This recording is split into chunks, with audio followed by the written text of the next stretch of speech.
Chapter 22. We live in constant terror of being caught and separated. The Nazis are emptying the ghetto quickly with brutal force. The food rations are running out. We have no weapons to fight them with. For 5 years we have fought for survival and dignity, living like human beings in spite of the savagery around us. I look at the closed curtains that hide the books, the source of our strength. They nourished our minds even while our bodies were withering. They helped us believe in a better tomorrow. What do we do with them? What will happen to the books now? As if reading my thoughts, Moshel says, Riva, the books will survive. Knowledge cannot be killed. Look at these books. We have kept them from perishing in the flames for 5 years. They've kept us from perishing morally. They will survive. You are right, my dear brother. Ideas cannot be killed. The books carry the beautiful ideas of freedom, justice, brotherhood.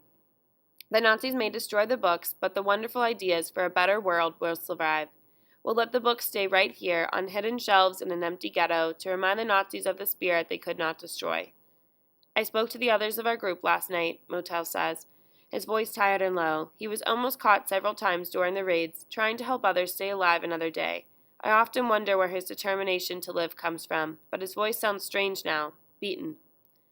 We have no choice, we have no food. The Nazis will find us soon. There are not too many people left in the ghetto. This makes it easier for them to round up the ones who are still holding out like us. If they find us, we may lose our lives. We have no choice. His eyes are so full of pain and anger. We must remember we tried to resist as long as we could. We resisted in every way possible. If we stay here, we will die, but we want to live. We must live. The only chance to survive may be to come out of hiding on our own. We will have to hope that we will stay together if we go together to the railroad station. We look at one another, searching for reassurance, for a glimpse of hope, for strength. I turn to the window to hide my tears. It is a beautiful, sunny August day.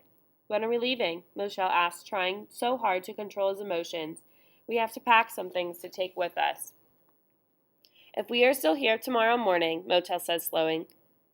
Corolla, Beryl, and their mother, Mrs. Makita, Labish, Rafkel, and their mother, Mrs. Borowich, will all come here. We will leave together as a family. We must hope that we will remain together. We must hope.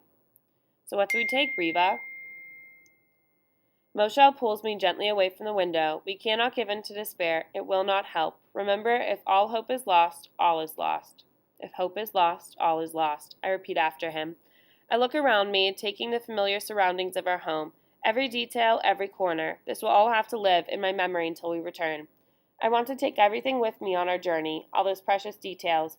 I must carry them in my heart. In our hands, we can only carry our personal belongings. What do we pack? Where are we going? For how long? How do we walk out with only a bundle in our arms? Should we take some family pictures? Moshel asked, looking lovingly at Mama's portrait hanging on the wall. She looked so beautiful with her dark hair parted in the middle, a gentle smile on her lips, her blue eyes so soft and dreamy. Well, just a few, I say, looking at Mama's portrait. Maybe we will find her somewhere on our journey, alive and well. Maybe she is waiting for her children with outstretched arms. If hope is lost, all is lost. I hear Mama's voice.